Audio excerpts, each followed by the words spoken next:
Bonjour, kia ora, comme on dit en Nouvelle-Zélande, good day en Australie. Bienvenue dans le 5e épisode du podcast Au bout du monde avec Antipode Travel. Je m'appelle Sandrine et j'habite en Océanie depuis plus de 20 ans.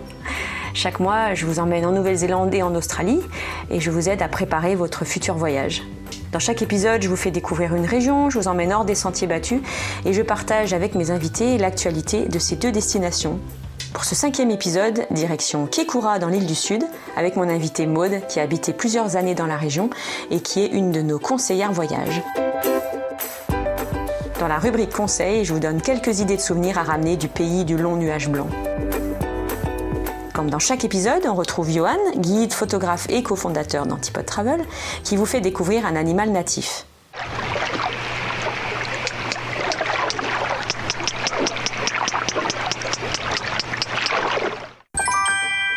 Le mot du jour ?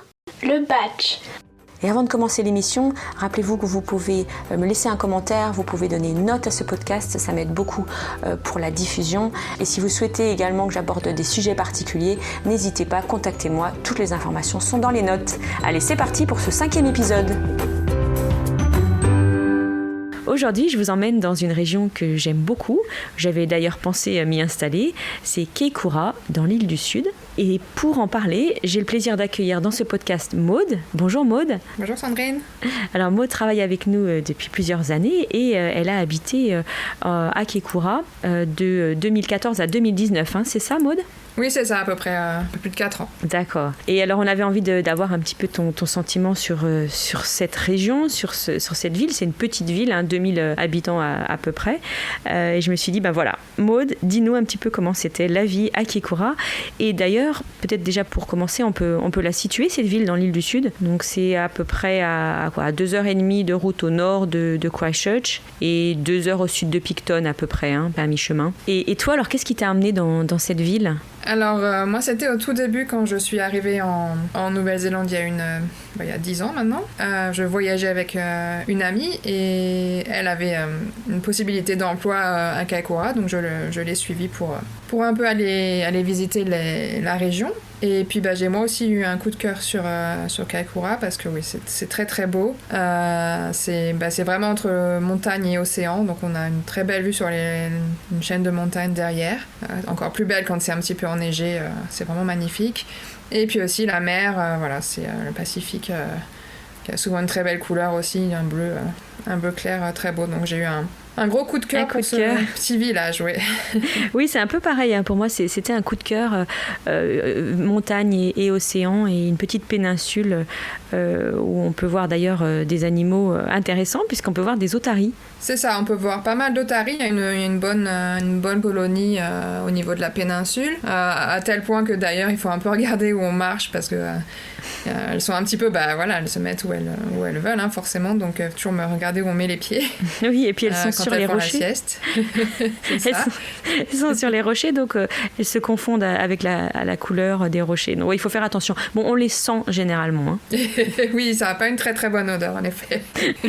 Et donc, tu as passé quelques années là-bas. Qu'est-ce que tu faisais, Maude ? Alors, j'étais dans un lodge qui était un tout petit peu à l'extérieur de Kaikoura, au nord, 5-6 km, 10 minutes en voiture.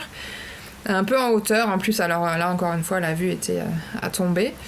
Et donc, c'était un lodge avec un restaurant sur place et un parcours de golf. Donc, je me suis un peu occupée de tout à ce niveau-là. J'ai accueilli les clients, j'ai servi au restaurant, j'étais dans les cuisines, on a fait des mariages. Donc, c'était une très très bonne expérience sur plusieurs années, un bon pied dans le tourisme aussi, justement. Et oui, donc tu fais bénéficier nos clients puisque tu es une de nos conseillères voyage pour la Nouvelle-Zélande. Donc c'est vrai que si les gens veulent aller à Kaikoura, il faut qu'ils te demandent. En effet. Et comment c'était de vivre dans cette petite ville ? Comment les gens sont plutôt accueillants ? Alors oui, c'est vrai que c'est une petite communauté. Beaucoup de monde se connaissent. Et non, on connaît pas mal de monde sur place. On voit un peu les mêmes gens tous les jours. En plus des touristes, en plus des touristes de l'été, quoi. Donc c'est vrai que l'hiver, on reste un peu entre nous, mais D'accord. Est-ce que tu as ressenti particulièrement cette notion de communauté quand il y a eu ce fameux tremblement de terre en 2016 qui a abîmé une grande partie de la ville et de la région? Alors oui, c'est sûr que ça a un peu renforcé les liens, parce que c'est vrai qu'il a fallu beaucoup s'entraider. Déjà, la première chose, c'était d'aller un peu vérifier que nos voisins directs allaient bien et vice-versa. Ils sont venus aussi voir que nous, chez nous, tout allait bien. Donc ça, c'était dès que le tremblement de terre est arrivé. Et puis les jours d'après, oui, c'était s'entraider, peut-être échanger de la nourriture ou des biens, des choses de première nécessité, et puis coordonner secours, justement des secours et des livraisons de nourriture ou d'eau, etc. Donc oui, ça a renforcé vraiment les liens de la communauté à ce moment-là. Je sais qu'il y a eu des endroits où ils cuisinaient, les locaux ont cuisiné justement des langoustes pour les touristes, parce que les pauvres, ils étaient un peu coincés. Alors attends, Maud, des langoustes après un tremblement de terre. Est-ce que tu peux nous raconter d'où viennent ces langoustes? Ça pourrait être pire comme repas. En fait, oui, donc en vrai, Kaikoura, ça veut dire quasiment mot pour mot manger de la langouste. En maori. Kai, en maori, oui. Donc kai, ça veut dire manger nourriture. Et kura, c'est la langouste. Et donc c'est parce que, dans l'océan directement, depuis Kaikoura, il y a beaucoup de langoustes dans cette région. C'est pour ça que c'était aussi un coup de cœur pour moi. Oui, c'est bon la langouste. C'est bon la langouste. Et on peut la déguster dans les restaurants, bien sûr, mais aussi il y a des food trucks, des petites camionnettes sur le bord de la route où vous pouvez acheter votre langouste à emporter. Ouais, c'est plutôt sympa. Oui, la plus connue, donc, c'est la Seafood Barbecue. Donc c'est une caravane, en effet, qui est sur le bord de la route en direction de la péninsule. Donc on peut pas la rater. Et c'est très, très sympa, vue sur la mer et la péninsule. Et qu'est-ce qu'on voit encore aujourd'hui du tremblement de terre qui a lieu en 2016 ? Alors, c'était surtout les routes qui ont été impactées au nord et au sud de Kaikoura. Donc on voit encore qu'il y a encore des travaux, en fait, pour vraiment solidifier les montagnes, parce que c'est une route qui longe, une très très belle route qui longe la mer et la montagne. Donc là, il faut solidifier parce qu'il y a eu beaucoup d'éboulements. Et puis après, il y a eu le sol de la mer, en fait, qui s'est élevé avec le tremblement de terre. Et donc on voit vraiment sur la péninsule, justement, qu'il y a une partie qui était jusqu'à présent sous l'eau, qui est maintenant complètement accessible à pied, et donc ça a bien modifié le paysage. On vient à Kaikoura pour plein de raisons. On a cité la langouste, bien sûr, Maud, mais on y va aussi pour observer les animaux marins, et notamment les dauphins et les baleines. Moi, j'ai eu l'occasion de faire cette sortie avec Dolphin Encounter, qui consiste à aller sur le bateau et aussi d'aller nager avec les dauphins. C'était une expérience incroyable. Il y avait des centaines, voire des milliers de dauphins, et le bateau nous emmène à plusieurs endroits, et on descend dans l'eau et on nage avec. Alors apparemment, il faut chanter, il faut tourner, il faut être très actif pour attirer l'attention des dauphins. Alors j'ai chanté beaucoup sous l'eau, c'était bien, personne ne m'entendait, mais ils étaient des centaines à passer à côté de moi, ils ne se sont pas arrêtés, donc peut-être qu'ils n'ont pas forcément aimé ce que je chantais. Oui, c'est l'espèce... Vraiment, à Kaikoura, c'est les Dusky Dolphins, donc c'est vraiment une espèce qui se déplace en gros groupe, et ils sont très actifs et très, très marrants. Oui, c'est incroyable d'être tout à coup... alors, je ne vais pas dire je me suis sentie comme un dauphin, c'est un petit peu exagéré, mais j'étais vraiment parmi eux, quoi. Ils m'entouraient. Alors, ça va vite, ils passent très vite, mais une fois qu'ils sont partis, on remonte sur le bateau, et puis on va dans un autre endroit, et pareil, on retourne dans l'eau à 3 ou 4 reprises. On a nagé, c'était incroyable. Et ce qui est bien, c'est qu'au retour, en fait, on a le temps aussi le bateau s'arrête de nouveau pour que nous, les nageurs, parce qu'il y a des gens aussi qui ne nagent pas, qui les observent simplement, on a le temps de les voir depuis le bateau, et franchement c'est incroyable. Je recommande à 100% de cette excursion.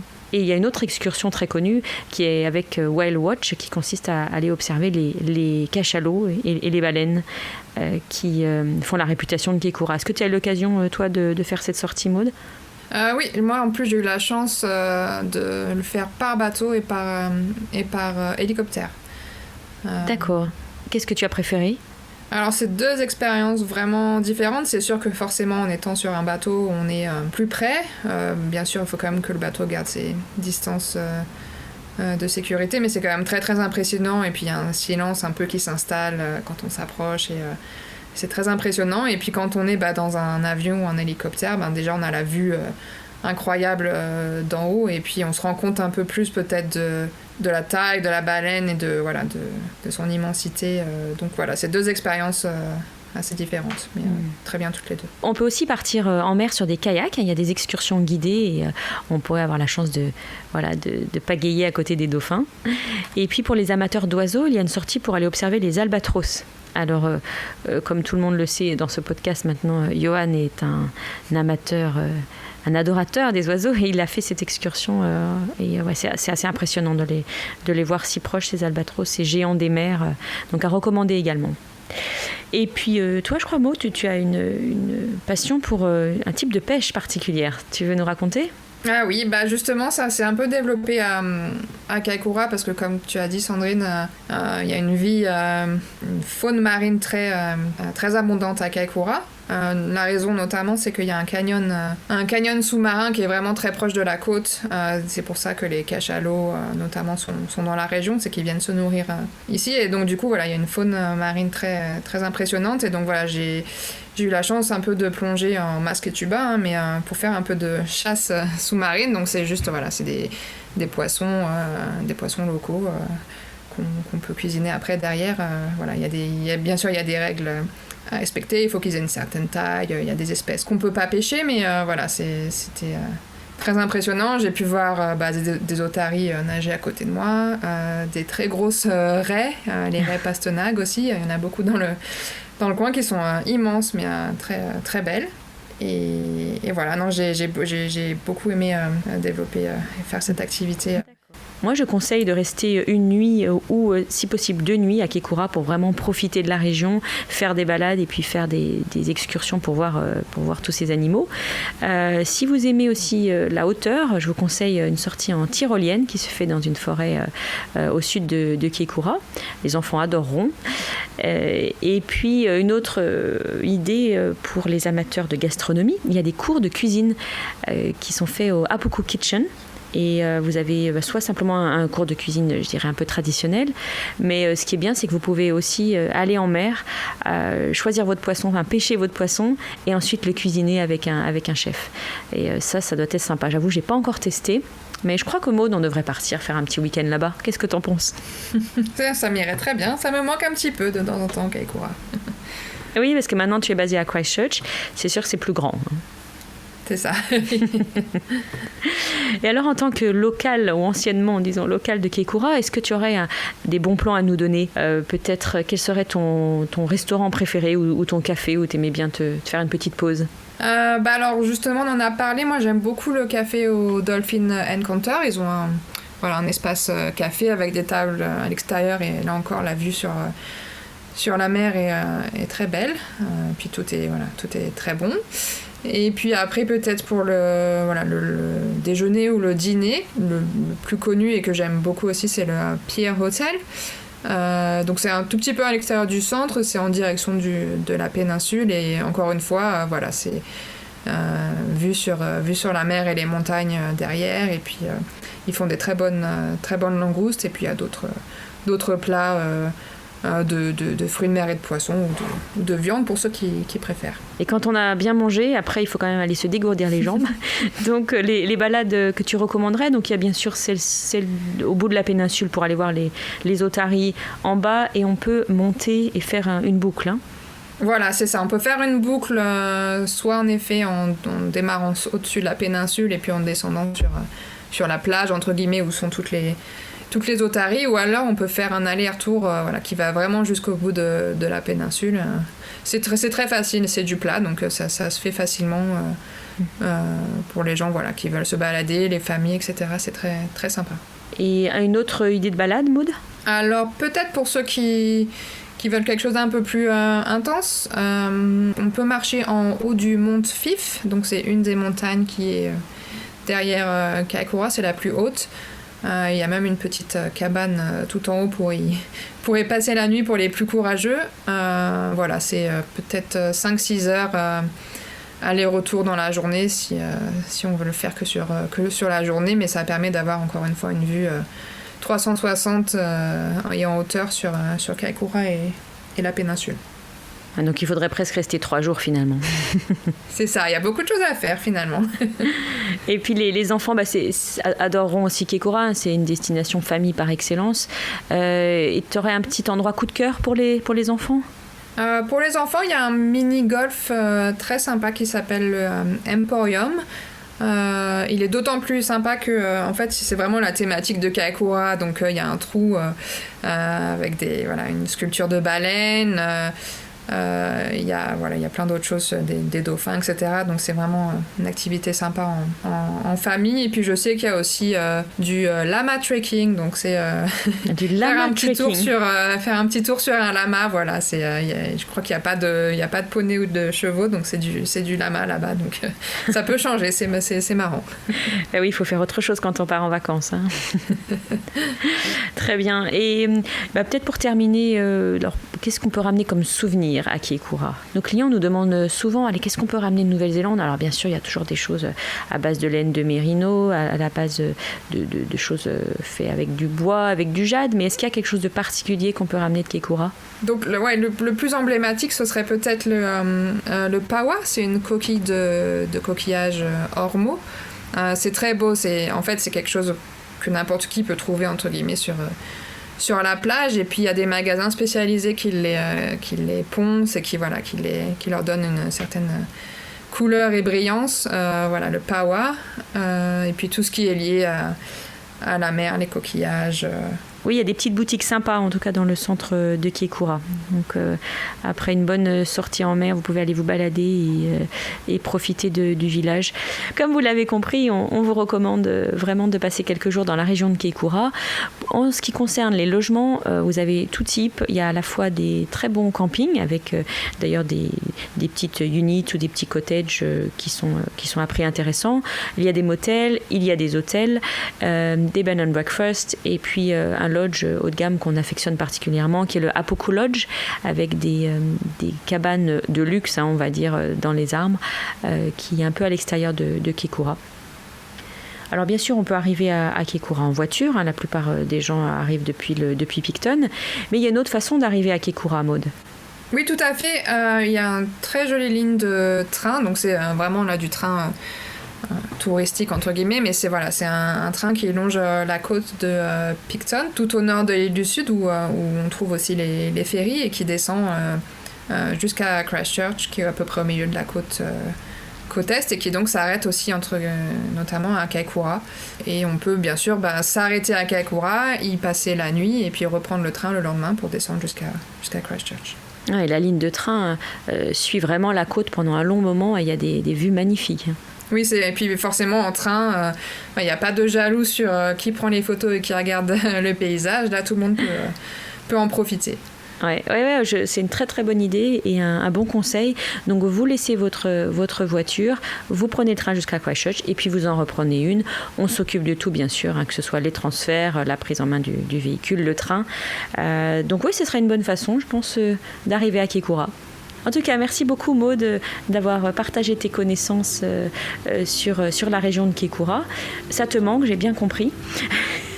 Je crois qu'on devrait avoir un bureau d'Antipode Travel à Kaikoura avec vue sur les baleines. Ça peut se faire, ça pourrait être une bonne idée. Merci encore, et puis on se retrouve à bientôt pour un prochain épisode. Merci.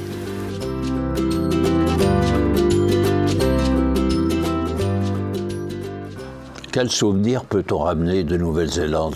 Eh bien, il y a pas mal de choses qu'on peut ramener de Nouvelle-Zélande, bien sûr. Ça dépend un peu de la place qu'il vous reste dans les valises. Alors, vous pouvez ramener de très beaux vêtements en laine de mérino ou mérino et possum. C'est des vêtements de bonne qualité qui sont faits en Nouvelle-Zélande et qui vous tiendront chaud. On en trouve partout dans le pays. Vérifiez bien que c'est fait en Nouvelle-Zélande. Et puis si vous tricotez, ou si vous avez un ou une amie qui tricote, vous pouvez leur ramener de la laine locale. Vous en trouverez dans pas mal de boutiques également, il y a des très belles couleurs. Vous pouvez aussi ramener des bijoux en jade, le fameux punamu, qu'on trouve notamment sur la côte ouest de l'île du Sud, cette pierre verte magnifique. Et puis il y a des bijoux en pawa, qui est ce coquillage irisé, l'ormeau ou la ballonne, avec différents motifs, des pendentifs, des broches, et ça aussi, vérifiez bien que c'est fabriqué en Nouvelle-Zélande. Vous pouvez aussi ramener des objets sculptés en bois, notamment le bois de kaori. Et là, vous pouvez les trouver dans des belles boutiques d'art et d'artisanat maori. N'hésitez pas à pousser la porte et à rencontrer les artistes. Et vous pouvez ramener bien sûr aussi des peintures et tout ce qui est de art maori. Les passionnés de rugby, bien sûr, ramèneront un vêtement des All Blacks, l'équipe nationale, ou vous pouvez aussi choisir celui d'une équipe locale. Pour moi, ce sera plutôt les Highlanders.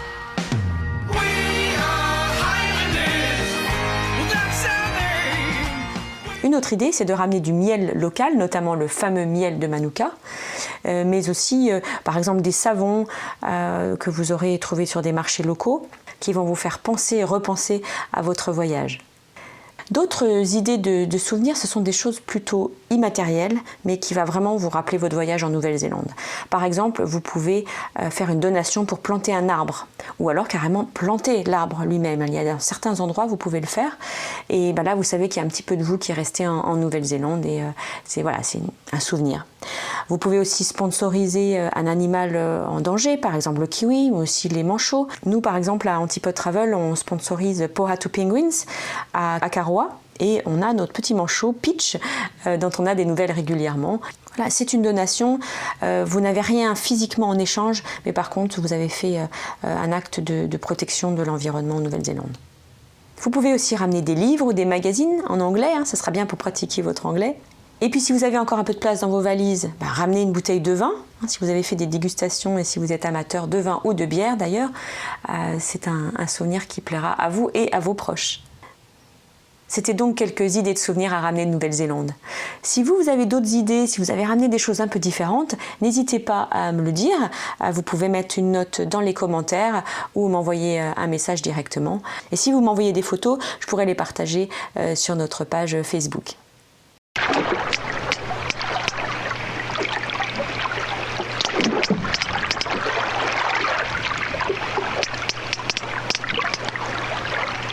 Bonjour Johan. Bonjour à tous. Alors, de quel animal tu vas nous parler aujourd'hui ? Aujourd'hui, je vous parle du plus grand prédateur de la planète qui mesure jusqu'à 18 mètres de longueur, pèse jusqu'à 40 tonnes pour le mâle. C'est le Moby Dick d'Herman Melville, c'est le cachalot. Exactement. On a choisi de parler de cet animal parce qu'on peut l'observer toute l'année dans la région de Kekura et c'est une activité qu'on propose souvent à nos clients. Alors, pourquoi à Kekura ? Parce qu'à Kekura, juste au large des côtes de la péninsule, on trouve un canyon sous-marin qui fait pratiquement 60 km de long et jusqu'à 2000 mètres de profondeur. Et les cachalots, en fait, chassent dans ce canyon. Qui est tout proche, en fait, du rivage, c'est pour ça. Il est à quelques kilomètres du rivage.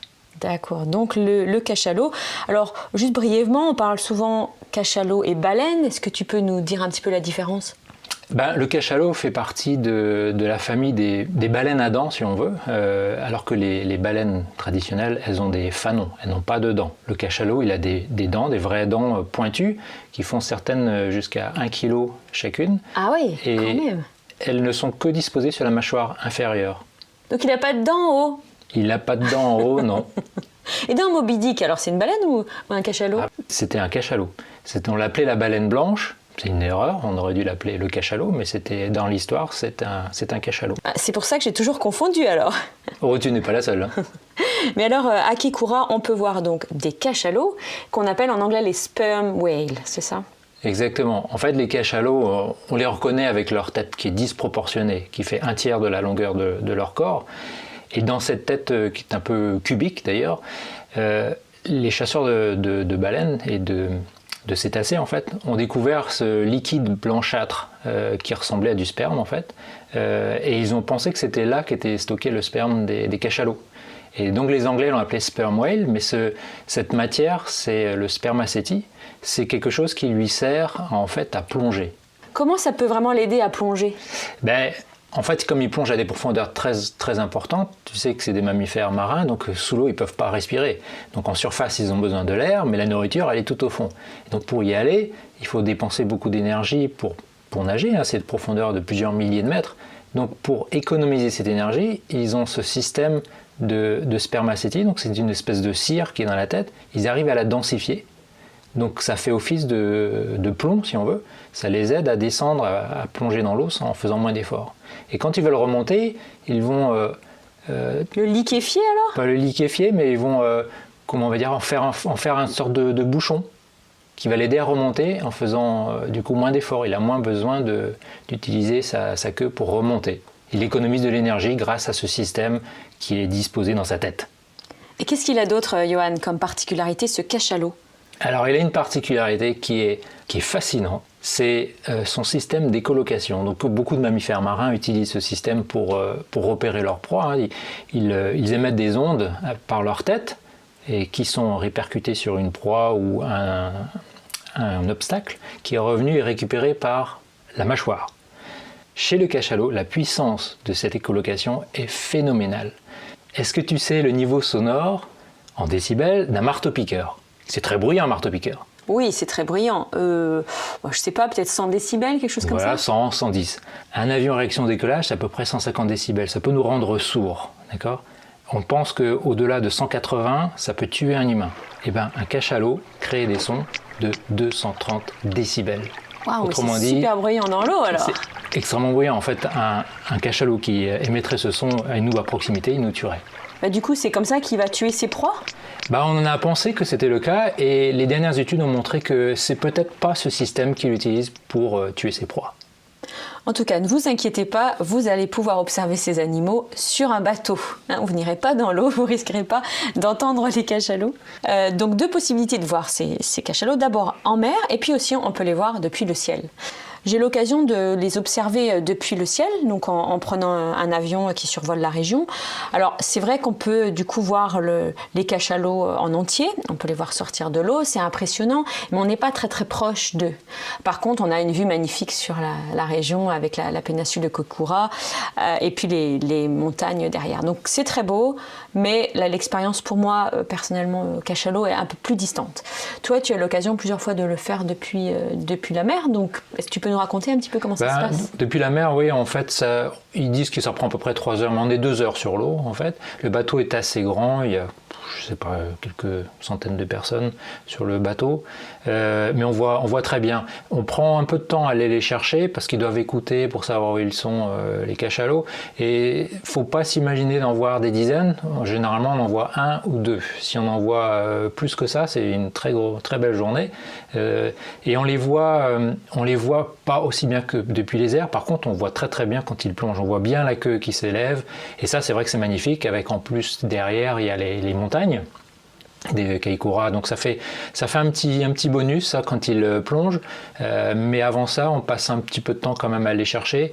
Et je reviens sur l'avion. L'avion, on n'est pas malade, alors que sur le bateau, il y a un peu de houle quand même au large de Kaikoura. Donc il faut prendre peut-être des cachets. Quelques cachets. Oui, c'est vrai. Mais par contre, c'est bien fait parce qu'il y a des écrans où ils expliquent beaucoup de choses sur les cachalots et on peut voir aussi ce qu'il y a d'autre sous l'eau. Et puis justement, avec leur vidéo, on voit à quoi ressemble le canyon si on retirait l'eau. Et c'est impressionnant de voir ce trou juste sous le bateau et de savoir qu'il y a des animaux aussi grands que les cachalots qui évoluent dans ce milieu. À Kaikoura, il y a une seule compagnie qui permet d'observer les cachalots, c'est Whale Watch. Ils ont des bateaux très confortables, où il y a en effet plusieurs centaines de personnes. Si on paye un peu plus cher, on a droit à accès au Captain's Cabin, qui est un peu plus surélevé, plus confortable, et puis avec une meilleure vue. Donc ça vaut la peine si c'est vraiment quelque chose que vous voulez faire en Nouvelle-Zélande. Et puis il y a plusieurs départs par jour. Alors c'est vrai que souvent on recommande la première sortie du matin. Et puis s'il y a des annulations, ils vous remettent sur d'autres croisières. Et puis si vraiment le mauvais temps empêche le bateau de partir, on vous rembourse à 100%. Donc c'est une expérience à faire que je recommande vraiment si vous êtes à Kaikoura. En plus, bien sûr, des autres activités qu'on peut faire dans la région, comme l'observation des dauphins et puis les balades pour voir les otaries notamment. Mais c'est vrai que Mais c'est vrai que sur cette sortie, on voit bien sûr les cachalots, mais occasionnellement des baleines, des orques et très très souvent des dauphins par centaines. À Kekura et dans le reste de la Nouvelle-Zélande, beaucoup d'efforts sont faits pour protéger que ce soit les cachalots ou les baleines. Il faut savoir qu'on a continué de chasser les cachalots jusqu'à pas si longtemps en fait. Le dernier cachalot à avoir été tué en Nouvelle-Zélande, c'était à Kaikoura en 1964. Il y a 60 ans, on chassait encore ces magnifiques mammifères marins. Maintenant, ils sont protégés et puis vous pouvez les observer dans des très bonnes conditions à Kekura. Merci beaucoup, Johan, pour toutes tes explications. Moi, je crois que si j'avais un prof de biologie comme toi, je serais incollable. À bientôt. J'ai le plaisir d'accueillir une nouvelle invitée dans ce podcast. C'est ma fille Lucie. Bonjour Lucie. Bonjour. Alors Lucie a 14 ans et elle a décidé de nous parler du mot du jour. Et elle a choisi... Le batch. Comment ça s'écrit ? B-A-C-H. Il n'y a pas de T. Et qu'est-ce que ça veut dire alors un batch ? C'est une petite maison de vacances. Mais par contre, au sud de l'île du Sud, ça s'appelle un crib aussi. Et crib, ça veut dire ? Un berceau. Ah, donc en fait, on va passer des vacances dans un berceau. Oui, exactement. À partir de quand on va construire ces batchs en Nouvelle-Zélande ? Après la Deuxième Guerre mondiale, il y a eu plus de routes accessibles aux gens qui voulaient plus se déplacer sûrement. Et ils ont commencé à construire des petites maisons de vacances pour leur famille. Est-ce que c'était luxueux ? Non, pas vraiment. C'était très petit, souvent en bois, et puis avec des couleurs... De l'époque, hein. De l'époque, ouais. Beaucoup d'orange, beaucoup de marron. Oui. C'était souvent construit avec des matériaux qu'ils trouvaient un peu autour de chez eux. Oui, exactement. Et puis, c'était pas souvent sur leur terre. En fait, ils trouvaient de la terre et ils ont commencé à construire. C'est ça. Ils disaient, tiens, c'est sympa par ici. Je vais peut-être me construire une petite maison. Il y avait évidemment beaucoup moins de monde, beaucoup moins de règles. Et ils ont construit ces maisons. Et généralement petits, des beaux endroits. Oui. Et puis, qu'est-ce qui s'est passé au fur et à mesure ? Ces batchs sont ensuite passés de génération en génération. Et puis chaque famille a rajouté, je pense, un truc, genre un vieux canapé de la grand-mère, un vieux vase de la déchetterie, des choses comme ça. Et puis souvent j'ai remarqué qu'il y a plein de photos de famille, des albums photos et puis souvent des peintures de l'endroit. C'est ça, c'est très personnel, hein, les vieux batchs, quand on peut y rester, hein, on peut y séjourner, on peut les louer et on se retrouve comme ça dans l'environnement des gens qui ont habité de génération en génération, donc on a un petit peu l'impression d'être dans la famille. Oui, vraiment. Maintenant, ces batchs veut dire n'importe quelle maison de vacances, n'importe où. Et ça peut aussi être des grandes maisons luxueuses, modernes, et avec 3 garages et un bateau. Ça donne envie quand même. Hein. Oui, des fois. Mais c'est vrai que même dans les vieux batchs, on peut aussi avoir des choses qui sont mises à disposition des gens, hein, comme des kayaks, comme des cannes à pêche. Oui. Voilà. Donc c'est un bon moyen de visiter la Nouvelle-Zélande. Il y a des sites qui sont spécialisés dans ces batchs. Et puis nous, on peut également, bien sûr, en réserver pour nos clients qui veulent visiter la Nouvelle-Zélande un petit peu autrement. Oui. Moi, Lucie, j'aimerais savoir, si tu avais un batch, ce serait dans quel endroit en Nouvelle-Zélande ? Moi, je pense que ce serait dans les Marlborough Sounds, à côté de Picton, une petite ville au nord de l'île du Sud. On est allé voir des amis là-bas dans leur petite batch, et c'était magnifique. Il y avait la mer juste à côté, on pouvait se baigner, on pouvait pêcher, c'était juste magnifique. Et puis c'était inaccessible par la route, on pouvait y aller que par bateau, alors ça donnait ce côté un petit peu isolé. Oui. Eh bien écoute, moi je te rejoins Lucie, je peux ? Oui. Merci beaucoup en tout cas d'avoir fait partie de ce podcast et écoute, tu reviens quand tu veux. D'accord, merci. On parlait de souvenirs tout à l'heure, moi j'ai une autre idée à vous proposer, c'est de ramener un livre ou un magazine que vous aurez trouvé dans une Lilliput Library. Alors une library, attention, c'est une bibliothèque en anglais. Ce n'est pas une librairie, ça c'est un faux ami. Donc library, c'est une bibliothèque. Mais en fait, les Lilliput Library, c'est des petites bibliothèques qu'on peut trouver dans des endroits vraiment incroyables. Ça peut être une boîte aux lettres qui serait transformée en petite bibliothèque, ça peut être un frigo, ça peut être un micro-ondes. Vous trouvez ça en campagne, en Nouvelle-Zélande, des petites boîtes colorées avec des motifs, avec c'est toujours très très original. Et c'est le principe où vous pouvez gratuitement prendre un livre de cette boîte et puis éventuellement le reposer plus tard ou l'échanger avec des livres que vous aurez ramenés de chez vous. Et je trouve que c'est un moyen original de voir un petit peu ce qui se lit en Nouvelle-Zélande, de pratiquer votre anglais, ça c'est bien, et puis de ramener ce petit souvenir d'un endroit un peu spécial en Nouvelle-Zélande où vous l'aurez trouvé. Merci de m'avoir accompagné dans ce 5e épisode consacré à la Nouvelle-Zélande. Un grand merci à tous mes invités, Maude, Johan et Lucie. Vous retrouverez bien sûr toutes les références de l'émission dans les notes. Et si vous voulez profiter de mon expertise et celle de toute l'équipe d'Antipode Travel pour organiser votre séjour en Nouvelle-Zélande ou en Australie, rendez-vous sur notre site antipode-travel.com. Et si ce podcast vous a plu, si vous avez envie de découvrir nos destinations, n'hésitez pas à laisser un commentaire ou une note et à le partager autour de vous. Je suis sûre que vous connaissez quelqu'un qui rêve de découvrir l'Australie ou la Nouvelle-Zélande. Et enfin, si vous voulez que j'aborde un sujet particulier, dites-le moi. Allez, je vous dis à très bientôt pour un nouvel épisode consacré cette fois à l'Australie.